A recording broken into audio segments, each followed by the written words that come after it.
Have you ever stood in a crowded room, surrounded by laughter and warmth, only to feel a sudden, quiet sense of total displacement from everyone around you? It is not that you are physically absent, but rather your soul has taken a step back, watching life unfold from behind an invisible, cold glass wall. You observe people connecting, sharing jokes, and navigating social webs. Yet you find yourself wondering why you feel more like a distant spectator than a participant. Is it possible to be deeply lonely while surrounded by the ones we love? This sensation is more common than you might think in our modern world. Welcome to the silent world of the observers. This is a place where the density of connection only makes the underlying existential solitude feel much more profound.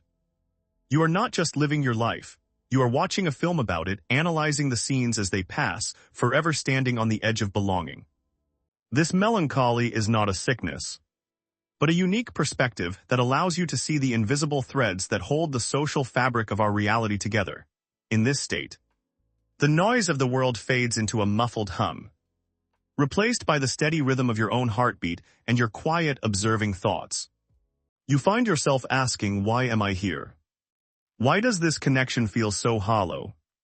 You are experiencing the first echoes of a deeper psychological separation today. The observer's journey begins with this realization that being connected to everyone through screens does not mean we are truly known or understood by anyone at all. Let us dive deep into the psychology of this melancholy, exploring why we feel so alone even when the world is at its absolute peak of connectivity. In psychological terms, this is not just social isolation. Experts call this existential loneliness, a fundamental realization of our inherent separation from every other living soul. It is the painful awareness that every one of us is an island. No matter how many bridges we build, the water remains deep and very wide. The bridges of digital communication are modern and fast, yet they often fail to bridge the essential gap between two unique, complex, and deeply private human spirits. We move through the world in our own boxes of perception. We see through our own lenses, making it impossible to truly experience the world exactly as another. The observer is often a highly sensitive person who recognizes this boundary. They see the fragility of social masks and the inherent solitude of the human condition. They choose to step back not out of fear, but to maintain their internal honesty. They refuse to pretend that the shallow connections are enough for them. This solitude is a byproduct of high awareness. When you see the world clearly, you realize how much of our social interaction is merely a scripted performance. Time moves differently for the observer. They are aware of the ticking clock, the fleeting nature of moments, and the preciousness of a truly authentic human connection. Their sensitivity acts like a radar, picking up on the unspoken tensions and hidden sorrows that others simply walk past without noticing in their daily busy lives. To be an observer is to be a cartographer of the human spirit. You map the distances between people, finding beauty in the spaces that others fear. You understand that connection is a rare miracle, not a constant state. This realization makes the few real bonds you find all the more valuable and sacred. The melancholy of the observer is the price of this clarity. It is the weight of knowing that, ultimately, we are the only ones inside our heads. We are travelers on a lonely journey. Acknowledging this truth doesn't make us cold.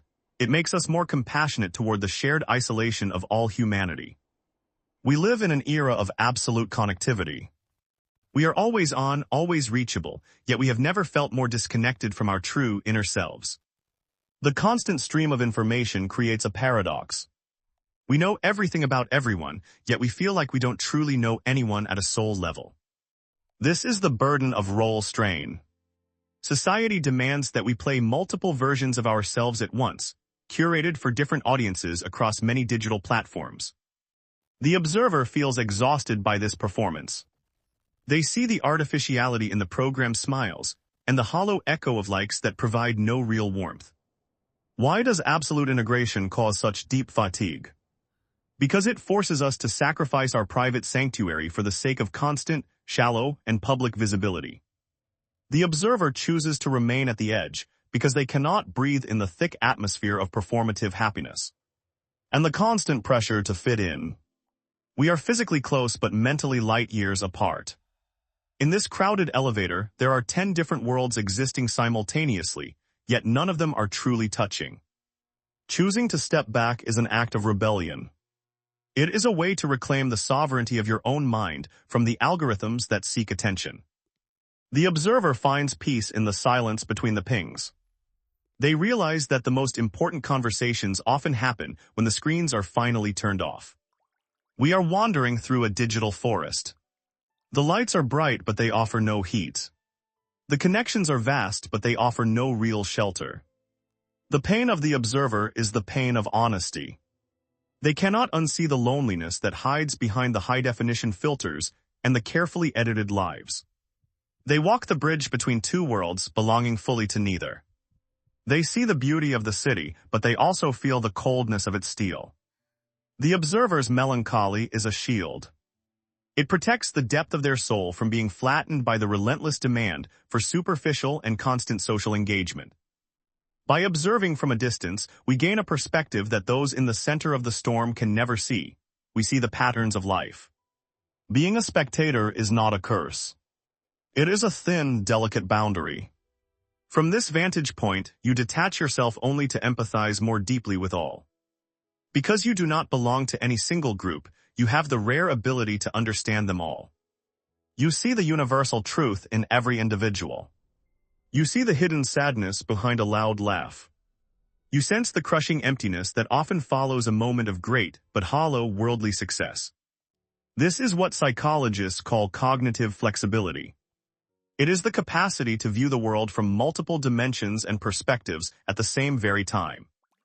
The great observers of history, artists like Van Gogh or Edward Hopper, transformed their isolation into a profound language of beauty that still speaks to us today. Like a drop of water in a pond, your quiet presence creates ripples.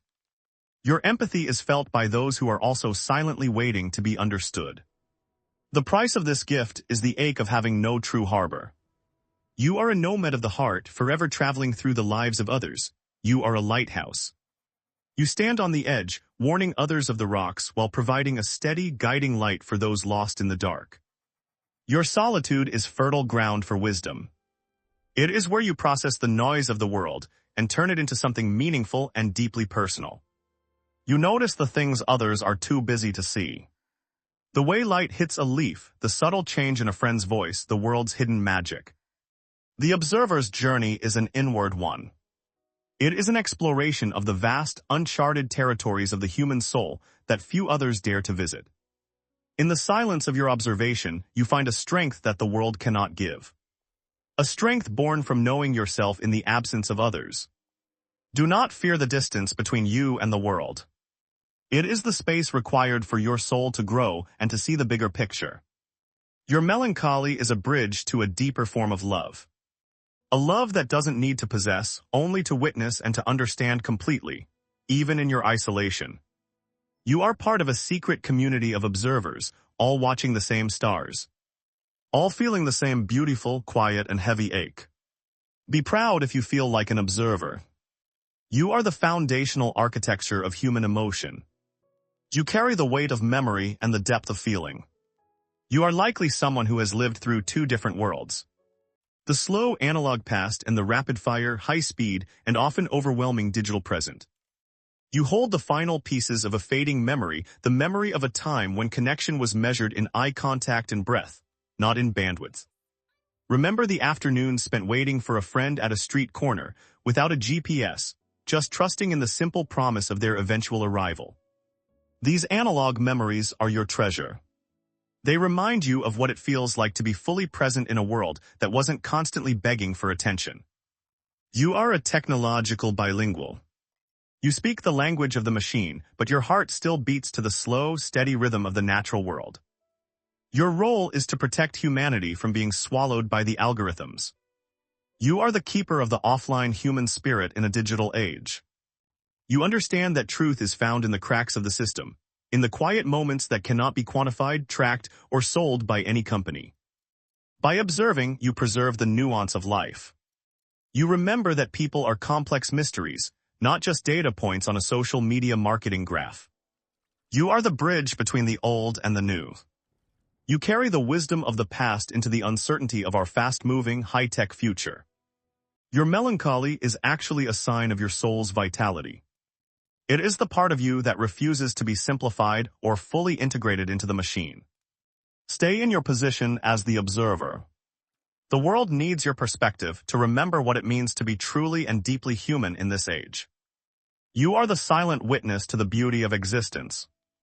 Your observations are the threads that keep the fabric of our humanity from unraveling completely. This US letter 1EA7U, this melancholy, does not need to be cured.